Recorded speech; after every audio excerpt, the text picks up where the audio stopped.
A lot of people wanted C.J. Stroud to be radio silence during the offseason, just laser focused on football and nothing else. And then all of a sudden, lo and behold, when we're in the dead time of sports with no football offseason stuff going on, the NBA finals are over and you're in the dog days of summer. Everybody's happy that C.J. Stroud was at Fanatics Fest on a panel with Bryce Young, Caleb Williams, Peyton Manning, and Eli Manning, moderated by Kay Adams. And C.J. gave some really good answers. I thought that it's very obvious that Peyton Manning has a lot of admiration or affection for C.J. Stroud. So Peyton and Eli with some really good stuff. But we'll stick to C.J. in our limited amount of time here on this humble podcast. First, the lesson that he learned going through the season that he had last year. What is the lesson from last season? That's a great question. I think for me, something that I've learned just in life is you can't be scared of failure. And the only chance you have to be successful is to try. And sometimes that comes with successes, sometimes that comes with failures. I think the more that I fail and still, do well in those failures, the more confidence I gain that it'll become easier, kind of like what Eli is saying. Yeah, it's an interesting one. Yeah, becoming comfortable with failure, not being afraid of failure. That's one of the hardest lessons to learn in life. In the NFL, when it comes to quarterbacks, by and large, most of the guys that get drafted in the first round in the NFL don't have a whole lot of experience with losing. In the NFL, no matter how great you are as a quarterback, if you're the best quarterback of all time, you're going to have some seasons where it's a slog, and maybe you just make the wild card game, or the things don't go quite as you planned. So it's you always want to be living by the propaganda of winning is the only thing that matters and everything.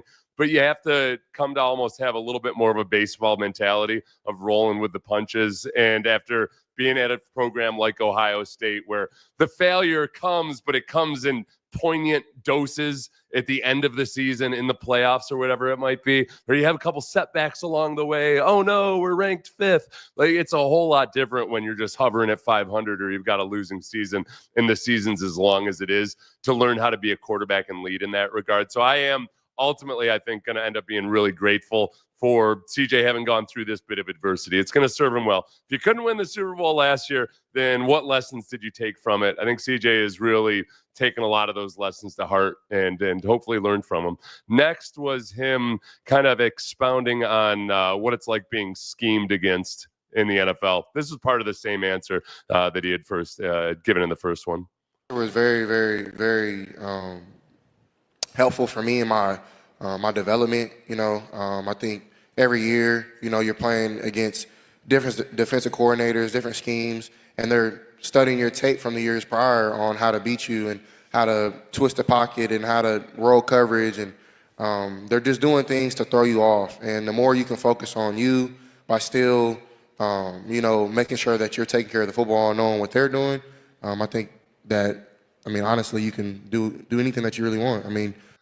Yeah, and where I give CJ a pass, not in making excuses for him or anything, is that CJ knew going into that year that was going to be one of the challenges. He's watched the NFL a long time. He's not one of these guys that's just good at football and doesn't actually love watching football. So it becomes a cliche almost. Okay, that second year challenge you're going to face.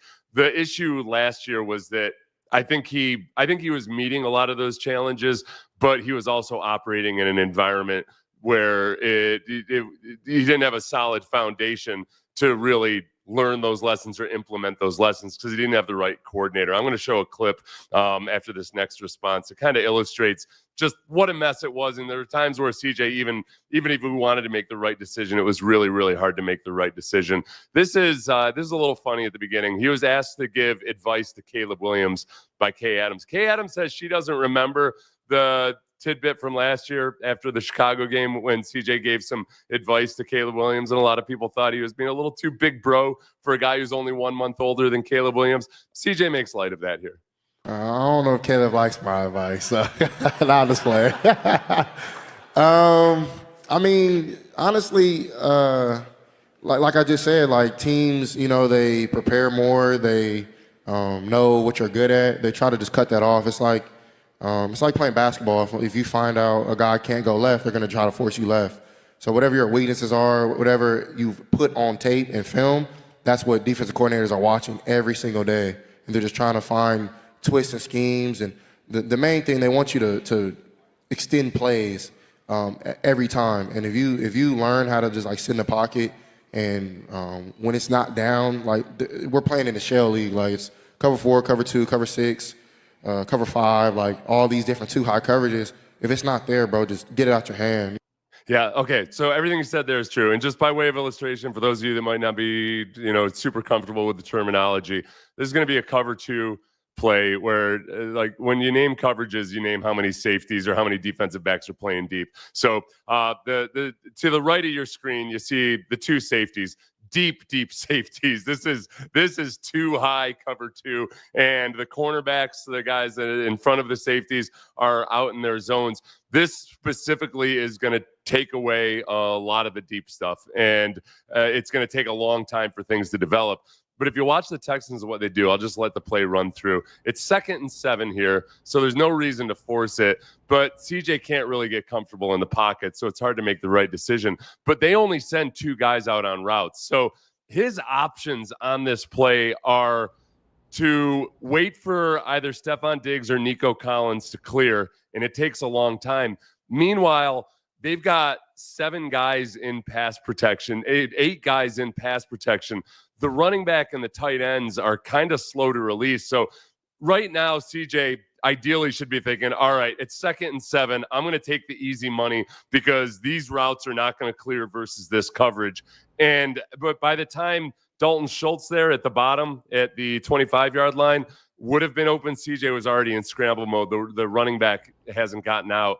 It was just such a mishmash of poor pass protection, no options early in the down for situations like this. When it's 2nd and 7, mind you, where it would be perfect to get rid of the ball, could CJ have changed some things? Or now with more command at the line of scrimmage, that look, the Vikings are really good at disguising their coverages. They gave no hint of anything here. They don't have a bunch of dudes up at the line of scrimmage. Their safeties are deep. I mean, the coverage was what he saw pre-snap. And CJ, in this current environment, hopefully would be able to tweak this a little bit to give him some options to exploit that coverage instead of just going with what Slowick called. The absence of hot routes, everything. We complained about it forever. I think Kaylee's going to be better in that regard. This is Kay Adams. I'll let her ask the question because CJ was a little confused by it at first, so I can't give a good synopsis. You feel like you are going under the radar, and is that a great thing? By under the radar, what do you mean? Just like that, I don't know, like the offensive rookie of the year pressure maybe isn't on you this year. Do you feel that, or just as much or more pressure? I mean, there's outside pressure and then there's internal pressure, and focusing, in my opinion, on outside pressure is really hard to match or to meet that expectation. But it's fun. Like, yeah, it's like Eli said, we play an entertaining sport. Everybody wants to be entertained. Everybody wants expectations to be on platforms, to be, the guy. And it comes with a lot. And for me, I mean, you can't accept all the good, all the great, all the fun, all the wins, and not accept any of the bad. It's part of the game. So for me, when things come up, or like last season, so to speak, not having, exactly the season I wanted, but, still going to the playoffs, still, winning another playoff game, there's still positives in that, and there's still a lot of learning. And I'm only 23 years old. I believe I'm one of the youngest quarterbacks, and that's no excuse or no like pat on my back, but I know for a fact I have a lot of learning to do. Yeah, and I think if you look at Pat Mahomes, and it was actually the last year that Tyreek Hill was in Kansas City, if you'll recall, Pat Mahomes started to see a lot of the too high safeties, a lot of the shell coverages, everything that CJ was talking about. And Pat Mahomes did not have the same statistical season that he'd had in his previous seasons. The defense was specifically showing Pat Mahomes a lot of respect and saying, all right, we're not just going to let him destroy him. A lot of the stuff that CJ was seeing last year was a combination of respect for CJ Stroud and the receivers that they had out on the field. And that part was good. CJ just wasn't in the same environment as saying having Andy Reid as the offensive mind of your football team, or having a guy like Travis Kelce necessarily. And it wasn't going to be the same type of year that Pat Mahomes had that year. Pat Mahomes really struggled that year. He learned a lot of lessons and came back and was same old Pat Mahomes in a lot of regards. He had to become a much more efficient guy. He had to live by the cliches, don't go broke taking a profit, all that stuff. Take what the defense gives you. CJ, I think, did make a lot of progress in that last year. It was in an environment where you could only do so much for it. You look at that Vikings game, and he had 2 interceptions. One of them was on that tipped ball early on to Kamu Grugier-Hill. And then another one, CJ's forcing it late. And they were down multiple touchdowns in the fourth quarter. I can't remember. I think there was a little bit of a miscommunication too with Nico, perhaps, but just it wasn't that CJ got so fooled by the defense in that game that he was completely lost or anything, but they did make it very, very difficult for him to operate. Last one, and I like this because he's listening to his elders. Apparently, Peyton gave him a piece of advice that I advise all NFL players, whether they're rookies or 10th-year vets, to when asked to provide a list, a power ranking, anything else like that, Kay Adams asked him to list his goals for this season. Oh, on the Peyton tip, no list. No list. Wow. Way to go. Way to make my job hard, Peyton. How am I supposed to get anything out of Good these media this training. year? That's right. Yeah. No, Peyton knows. You don't get caught. You don't get caught like CJ did last year asking to power rank the quarterbacks or anything. That brings no good to anybody. And should we probably be less sensitive or less worried about causing distractions or anything else like that? I would say in most instances, yes, but not with your quarterback. Your quarterback just, you can be yourself in the media, everything else like that, but you don't need to fuel controversy necessarily unless you're really, really wired that way. And I don't think CJ's wired to be a guy that's fueling controversy. And yeah, it's as simple as that. Never, ever, ever, ever answer a power ranking as an athlete because somebody's going to get offended, or at the very least get offended on behalf of somebody else. I'm listening to the Bill Belichick book right now. 2 notable things right off the bat. One, it's narrated by Belichick himself, which I still can't figure out whether that's a good thing or a bad thing. It feels like Bill Belichick at a press conference, but with a couple of cups of coffee in him. 2, this is just headline porn or whatever.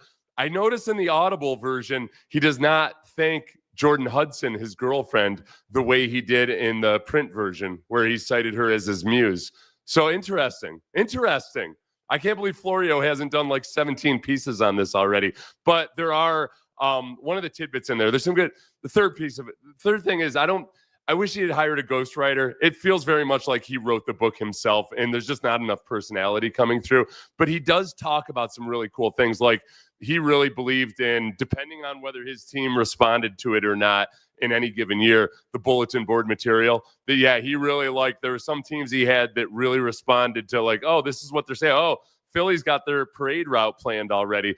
And a lot of people discount the value of that stuff. I loved it as a player. Like because in a long season, you got to have some kind of something to get the juices going, some way to figure out how to hate your opponent, because they might be a bunch of swell fellas, but you got to figure out a way to hate them. So that's you don't want to provide bulletin board material for anybody by pointing out that you think he's only the 7th best quarterback or whatever it might be. You just don't know where these things are going to end up reaping or showing up.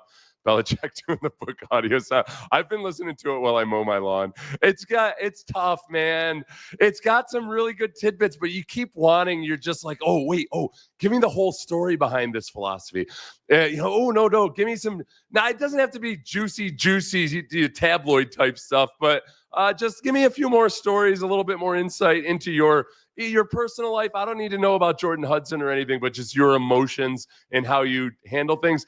But part of the problem is that Belichick was a master at just keeping an even keel. One of his big points that he makes is that they never approached championship games any differently than they approached any other game. That whatever your process is in any given week, that's what you should be doing to get to the Super Bowl. So when you get to the Super Bowl, don't make these wild swings or think that you need to have a super spectacular game plan or something. You just keep doing what you've been doing all year long. And I love that philosophy, but it doesn't quite The book is caught somewhere between being a business advice book and a autobiography of just the football side of his life. But I do think there are some really good nuggets in there. If I were a coach, I would definitely buy it and read it, because he obviously thinks about the game differently than a lot of people do. There's more I'm talking about this. I actually like the book a lot. I don't like Belichick narrating it. I wish he had gotten Matthew McConaughey or somebody to do it. It's like the PFF QB ranking release where Geno Smith was rated higher than Stroud. Daniels being higher, I understand, but Geno, Baker Mayfield, Brock Purdy, Justin Herbert above Stroud, really? I understand exactly where you're coming from. I don't get offended by it, because just at this point, when people cover all 32 teams, I get it. They're not going to watch every single game. They're not going to know exactly what's going on everywhere. And objectively, when you look at it, CJ's got a 2-year body of work. So when you start stacking him up against other guys that have longer bodies of work or what have you, I'm cool with it. I'm not overly offended about it. I just maybe I take my own advice too much and I don't care enough about power rankings. The other thing that when CJ had said earlier about not, worrying or trying not to care about outside expectations, there is a big part of understanding that you can't take the adulation too seriously either. And he's made mention of that before. I think Ryan Day did a great job preparing him for a lot of just what life is actually like as an athlete, is that, if you take the adulation too seriously, then all of a sudden when those same people who adore you are unfairly criticizing you, they're already in your brain. They snuck in a Trojan horse of compliments and adoration, and now they're in your brain. And when those people, flip and either criticize you or inaccurately criticize you at times, it's there. They're in. So you just got to try to worry about the things that matter and care about the things that you care about.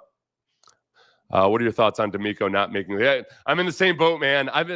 It's one of my weaknesses as a sports radio person. I have a hard time getting offended by off-season lists. Now, except for Stefanski.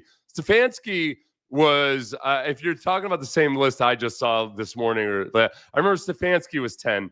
I do have an issue with that. Stefanski has gotten a whole lot of coaching awards without actually having done much of anything at all of real consequence. He's had his challenges. It hasn't been his fault in a lot of these instances, but I feel like D'Amico has actually done it. He picked the team up by its bootstraps that was lost in the wilderness and did something with them. So yeah, I'm all right. I take it back. I find ways to get offended. I follow the Belichick model of just finding whatever I can to get PO'd about. I'm going to call it a day on that one. Watch some EJ Speed a little